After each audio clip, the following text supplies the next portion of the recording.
Hey everybody, it's a kind of wet, chilly day here in Garfield. As you can, you can see, it's raining out pretty good right now. So I thought this would be a good time to record a video since I'm indoors and not out. And as you know, I think I told you guys we're not having a Zoom class on Tuesday, but we will have one again on Thursday. We'll be back, and I'm hoping that will be a discussion day. So today I'm just going to give you a little bit of background, a little bit of information on Pet Sematary, the next book on the list, the first actual book on the list after the short story Cookie Jar.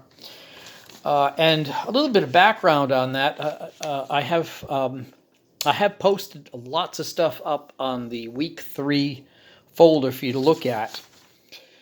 But this is a book that Stephen King wrote, and he was teaching at the University of Maine at Orono as a visiting professor and teaching creative writing and I think a class in horror fiction or something along that line. And so he went and stayed with it at a friend's house while he was there teaching. And matter of fact, the book was written. His friend had a store across the road, and there was an empty room in the store, a vacant room. That's where he wrote this whole book there. And the road had a busy road that went by it. And so as he was out there teaching, he'd start writing a book. He writes all the time. He says he writes every single day of the year except Christmas and his birthday. Those are the 2 days he takes off. And based on his number of books he's written, I believe him. I wish I had that kind of, drive, I suppose. But so he wrote he started writing the book out there and was inspired because it was a busy road with a lot of trucks from a local trucking company that went past. And his friend told him, be careful, the road eats up lots of pets. Keep your dog and your cat and everybody in. And sure enough, his daughter's cat was killed.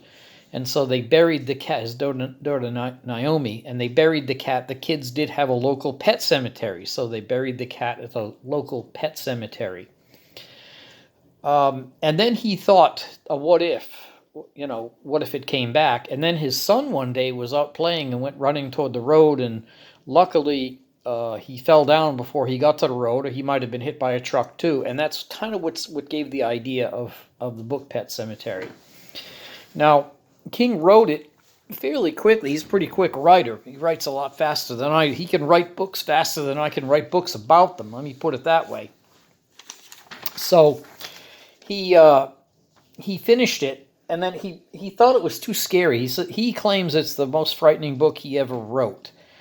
And that's something we can discuss. Of all the stories you're familiar with of King, which are the more scary, which are the scariest. He says this one is, and he said he didn't really want to publish it. He put it off on the shelf.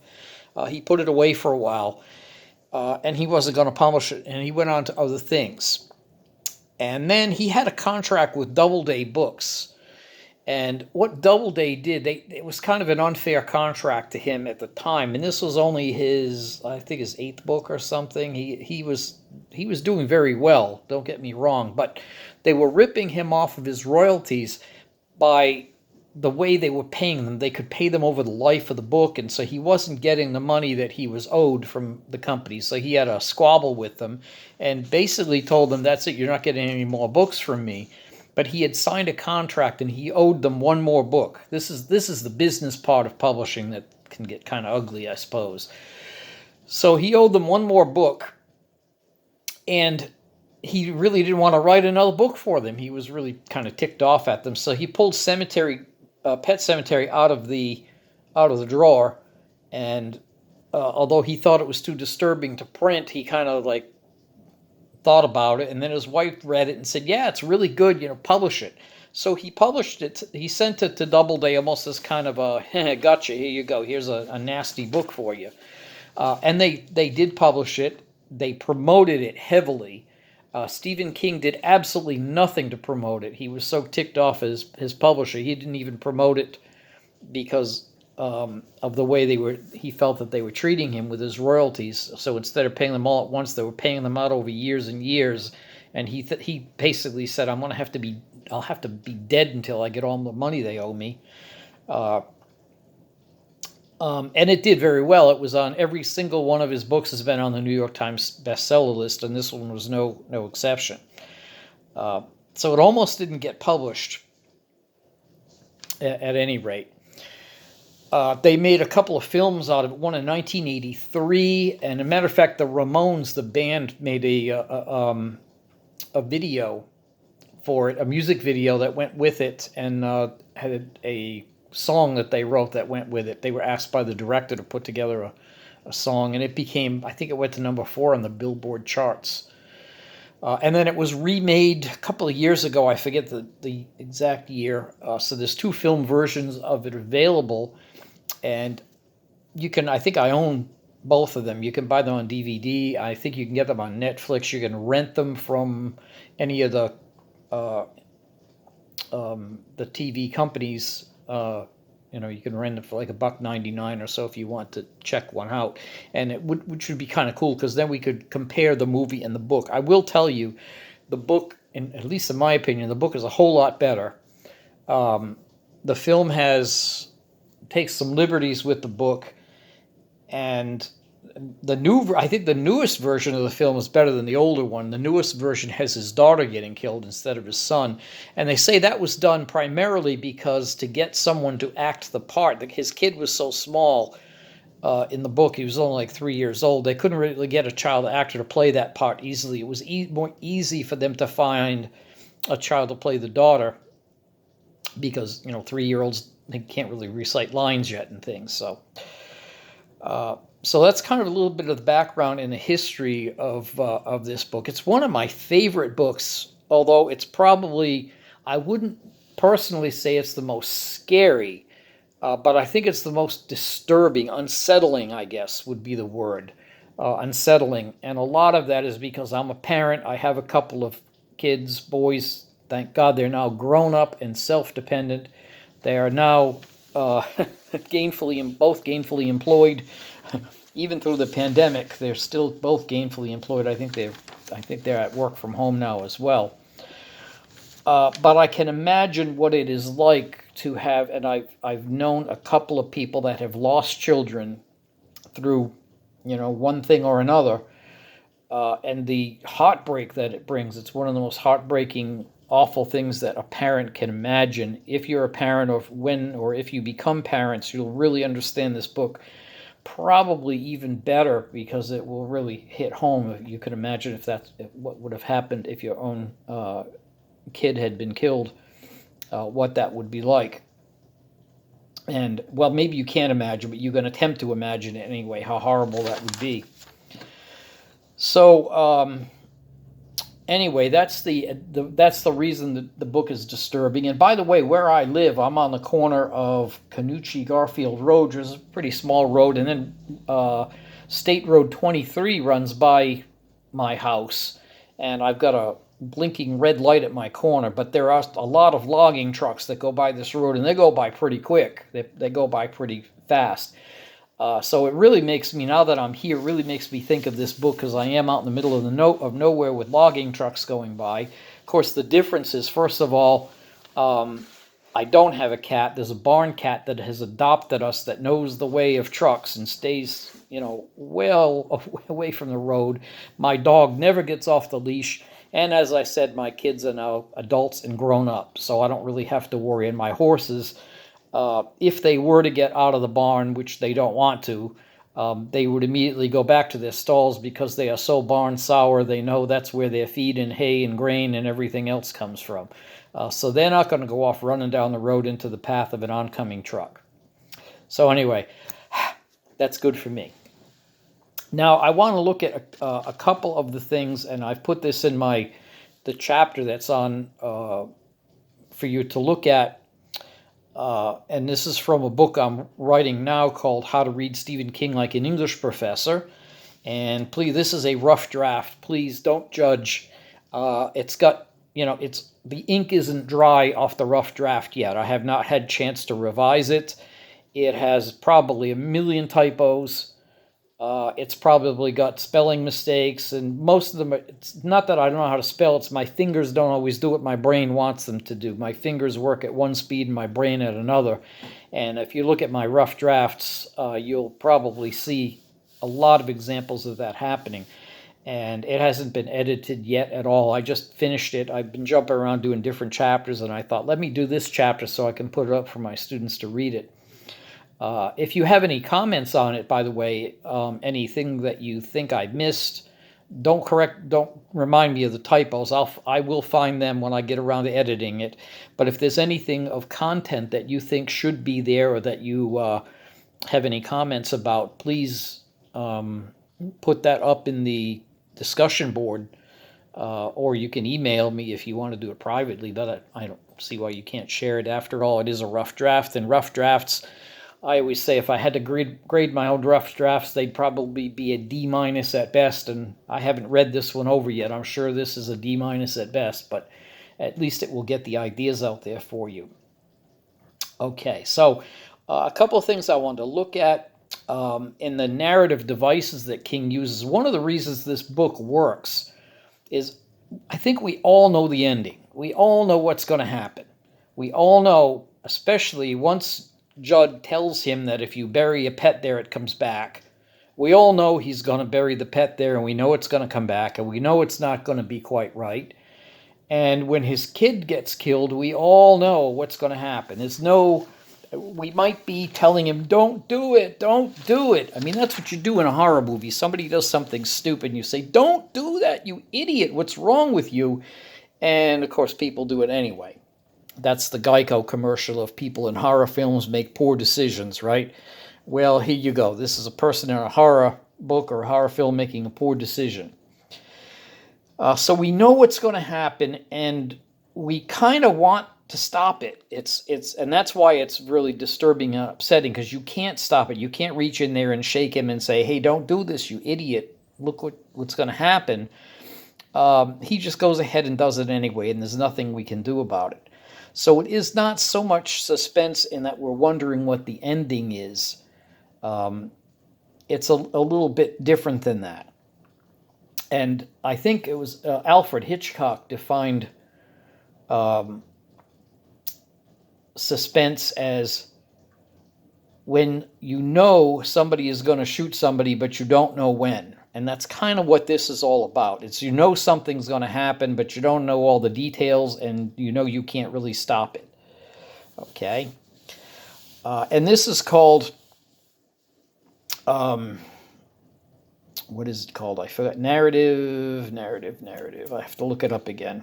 I think it's in my chapter anyway. It's narrative determinism. That's it. You know it's determined that it's going to happen, and you know that in the story, but you can't stop it. It's determined already. It's predetermined.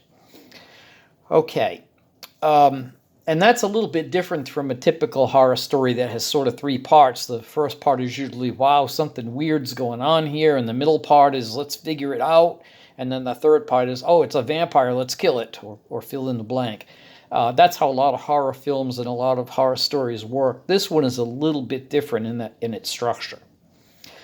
Now, it does have, one of the things I worked on in my last book is a thing Jung said that there are certain archetypes, and structuralist critics have looked at archetypes. There are certain parts of the collective unconscious that we all are aware of.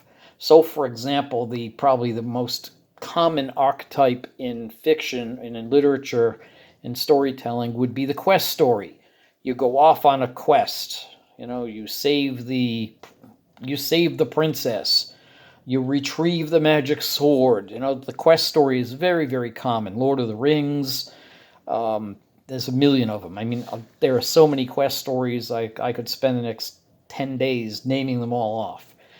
Well, this isn't really a quest story, but the archetype that it has is a little bit different, and it comes from the idea of bringing something back to life.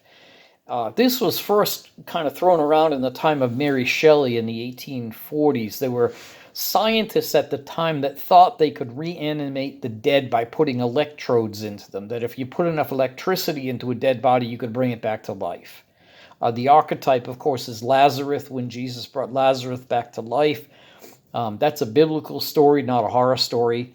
And that's a little bit different, but that the archetype is, can you bring the dead back to life? And there were some scientists that were trying to mess around with that and try to figure it out. Mary Shelley, as a matter of fact, wrote a short story called The Mortal Immortal, about a guy that he took it's not that he got brought back to life, but he took a magic potion that made him live forever. And of course, her major book, the book that everyone is familiar with, Frankenstein, is exactly about that. It's trying to bring a dead being to life, to try to create life out of death. Well, science isn't anywhere close to figuring that out. What happens when you die is your cells break down. The cells walls break open. They throw poison into all of the other cells. It's kind of like popping a balloon. Once you pop a balloon, you cannot blow it up again. If you undo a balloon, you can blow it up, but if you pop it with a pin, that's it. It's done. And life seems to be that way as well. Once it's gone, you can't get it back. Once it reaches that critical stage of brain death where your brain cells, all their cell walls disintegrate, or enough of them, then it's not coming back again.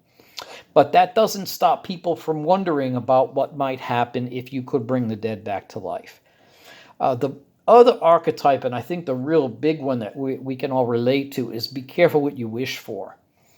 And we've all wished for things. I mean, oh, if only I could win the lottery, if only I could get that job, if only I could fill in the blank with whatever it is you're wishing for. Now, that's pretty common. It's a common human thing. You know, the genie with the 3 wishes, and then it winds up that it goes badly. You know, you make 3 wishes, and the wishes wind up all turning out wrong. Faustus and the deal with the devil. You know, you make a deal with the devil, and you get exactly what you wanted. There's a great Twilight Zone episode like that where character makes a deal with the devil and says, I want to live forever. And the devil says, fine, you got it. He makes the deal that he sells his soul, whatever deal he makes, I forget, but I want to live forever. So then the guy finds that life gets kind of boring, and he starts doing all kind of things, and he cannot die. He throws himself in front of a truck kind of thing, and he won't die. Well, in the end, he goes and he kills somebody thinking, haha, I'll get them. They'll put me on death row. They'll put me in the electric chair. They will try to kill me, and they won't be able to. What happens? He gets life in prison. Oh, boy. Be careful what you wish for. So that's an archetype, and this story is exactly like that. Your son dies. You wish the son was back to life. You have the ability to do it, and it goes wrong. So that, I think, is one of the reasons that this story connects with people so much, is because he taps into that human nature of us wanting things. And usually the wishes we want, they come if you want a job and you wish for it and you work hard and you get it and it's the job you want. Usually people are very happy. You know, it's, hey, I got my wish. But there are things, I wish to have a house out in the country. I have it. I'm very, very happy. But there are times that you get something and you say, oh my God, what was I thinking? I wanted this and now I've got it and I'm stuck with it. And I can't get rid of it. Okay, there's some themes that happen in this story that, again, Stephen King does not set out to write about a certain theme. It just happens. And Ray Bradbury said that. Bradbury is the author of Fahrenheit 451, one of, I think, the greatest works of modern fiction. I love that. I have an autographed copy of it, by the way. I love Fahrenheit 451. It's a great book. It's about censorship, which is a thing that I am really against. I'm so against censorship, except, child pornography, of course. But as a writer, I don't want anybody telling me what I can write and what I can't. And as a writer and a reader, I don't want anyone telling me what I can read and what I can't. So this book is about, the Bradbury book, it's about a fireman in the future that burns books. The government says, no one can read. keep people ignorant and they can't oppose the government. So his job is to go burning books, and then he finds some books, he sneaks some home and starts reading them and sort of becomes converted. So Bradbury says, to get back to the point, I know I'm taking a long time to get there, he says, I did not sit down to write a book about censorship. I wrote a book about a fireman who burns books, who sets fires. And it turned into a book about censorship. And Bradbury says, nobody that ever set out with a certain theme in mind to try to teach people or get them to think a certain way, nobody like that ever wrote a book that was worth anything.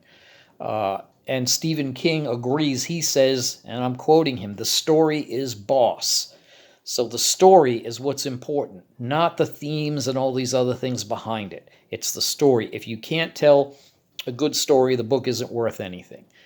Now, with that said, a good story usually does have a theme. It's part of who we are as writers and as people, that there's certain beliefs and things that we have in our mind that are difficult not to find their way into a story, even if it's not intentional. So if we may not set out to write a story about a certain thing, but in writing it, that thing weaves its way into the story despite our, it's not that we try to keep it out, it's just it winds up happening that way. And so this is an example of that, where Stephen King, in all of his books, there are these themes that weave themselves into the story, these little subtexts. So one of them would be the idea of, should we bring back the dead? Now we're getting to the point in medical ethics and medicine and science, there's still a long, long way away from reviving the dead. But there is a difference between death and brain death. Someone can die and be on a ventilator, they can die and be on life support, and you can keep the body actually going forever and ever. And that can be a problem, because if the person is brain dead, they're not going to come back. He gets into this in The Dead Zone as well, by the way. That's about a guy that's been in a coma for a long time, but he actually does recover. So should we do that? And he talks about Zelda, the wife's, Louis Creed's wife, what's her name? Rachel. It's her sister Zelda was had a terminal illness of spinal meningitis, very painful, very horrible disease, and was slowly dying of it. And she had to watch her sister die and secretly wish that she would hurry up and get it over with. And that's another thing about mercy killing or assisted suicide, that is illegal in, I think, 46 states. So if I got a terminal illness and I was in agony and I wanted a doctor to come in and put me out of my misery, I would be, not only would I be breaking the law, they couldn't do much to me if I killed myself, but the doctor would be breaking the law as well to help me do that. So that's that's kind of a theme. And if you've ever had a pet, I've had to make the very difficult decision a couple of times of having a pet that was terminal and not going to make it, and got to a certain point where this pet was suffering and it had to be euthanized. Very, very difficult thing to do. But we do that with pets because we really don't like to see things suffer. And yet with humans, with people, we sometimes, we don't do that. We can't do that. It's medically unethical and illegal. And so Stephen King brings that theme into light. Is that, what do you think of that? Is it wrong to kill someone or allow them to kill themselves if they're in a terminal illness? And that comes in with Zelda, the sister that's dying from spinal meningitis. Okay. Another theme is the idea of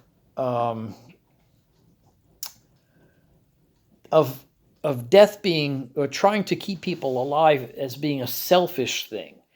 And that's probably true with pets. I had a relative one time that had a cat, and this cat was in real agony. It had some kind of cancer, I think, and it was just in agony. It was in misery, and this guy would not euthanize the pet, and it hung on there for like 6 months in agony. And I thought I thought at the time, are you doing this for the cat or are you doing it for yourself?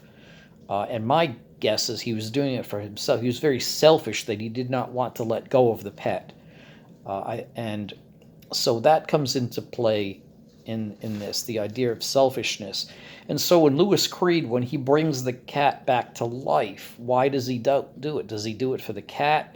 Well, partly he does it to save his daughter from having to mourn the cat, and partly he does it for himself so he doesn't have to tell his daughter that. And when he brings his son back to life, is he doing that for the kid, for Gage, the son? No, I think he's doing that for himself. He doesn't want to let go. So that comes into play in that theme as well. And the other archetype I forgot. I got some notes here just to remind me because I'm all over the place. There's a story by W.W. Jacobs called The Monkey's Paw.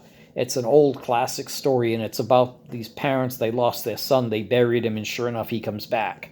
And that short story is it's what you would call the objective correlative in literary terms. It's and what that means in plain English, it's a story that another story is based upon. So, for example, if you were going to write a story about the quest for the Holy Grail, it would be based on the King Arthur legend, sort of thing.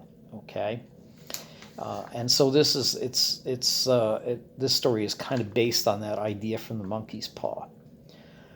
All right, and probably another theme in the story is the idea of secrets, keeping secrets from one another. And I suppose everybody keeps secrets from people. And in this story, you can see that first of all, he brought the cat back to life and kept it secret, did not tell his family. Then he was going to bring his son back to life, didn't tell his wife and his daughter. He went and did it. If he had told them, they probably would have stopped him. He didn't tell anyone. He kept that as a secret. And the big secret in this story is the pet cemetery itself. Like, everybody in the town knows it's there, yet nobody talks about it. And when the newcomer comes in, instead of keeping it secret and not telling them, what does Judd do, the neighbor? He shares it. It is so difficult for people to keep secrets like that. That's why we are so into gossip, and tabloid newspapers have made a business out of telling people secrets. When I moved into the house here, this is a kind of an aside, but I think it fits into the theme. When I moved into this house, there's a secret closet in my place, and it's got a gun rack for 12 rifles, and it's got a safe in it, and it had it like you open a door and then there's another hidden door behind it, and it's covered over with a rack where you put your clothes so no one can see it. And so the realtor said, oh, you've got a secret closet here. And I said, oh, good, that's a good place to put my rifles. So I put my rifles there. Don't you know, everybody in the town of Garfield says, hey, have you found the secret closet yet? It's such a big secret, everybody knows about it. The guy that built the house, it's like I said, very small town. I guess the word got out pretty quick. It was a doctor that built this place, as a matter of fact, and that's where he kept his rifles. And so here you go. People cannot seem to keep secrets no matter what. And that's the secret. That's the thing with Pet Sematary. If Judd had not gone around and told the secret, hey, there's a place up in the woods where if you go beyond the barrier, you can bury a pet and it will come back to life. Why did he even share that? That should have been, that's the kind of thing you take to the grave. You don't tell anyone. But he did, and that's really what wound up causing all the misery in their life. If Lewis had not known about that pet cemetery being there, none of the bad things would have happened. All right, and finally, let's see. What else did I want to? Oh, one of the human universals. These are other things that Stephen King is able to tap in. He's able to tap into things about human nature that really we may not even be aware of, that are important to us.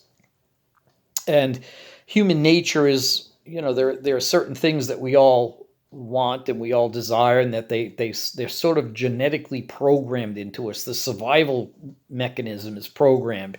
If someone throws a ball at your face, what are you going to do? You're either going to duck, you're going to put your hands up, you're going to catch it, you're going to get out of the way. You don't even have to think about that. It's programmed right into your brain.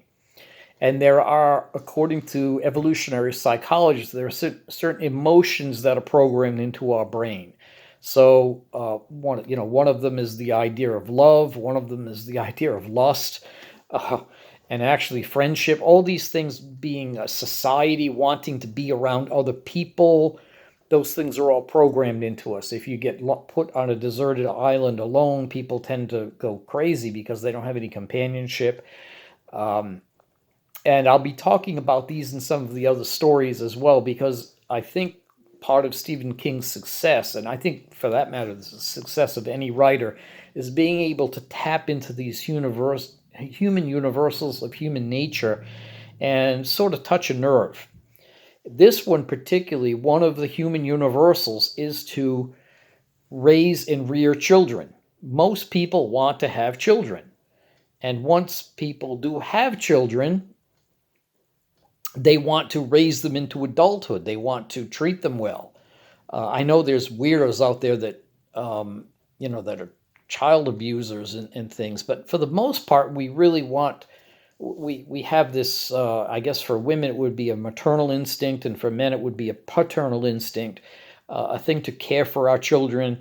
And that's part of the human species. If we just had a kid and took the baby and put the baby out in the woods, it wouldn't survive very long. So in order for the human species, the human race to continue, it was necessary for us to evolve the desire, I guess, to take care of our kids, to keep them until they're old enough to, feed them, take care of them, teach them, till they're old enough to take care of themselves. And it's something that is ingrained into us. It's part of our biology to do that, just like it's part of the biology of, a chicken to sit on its eggs.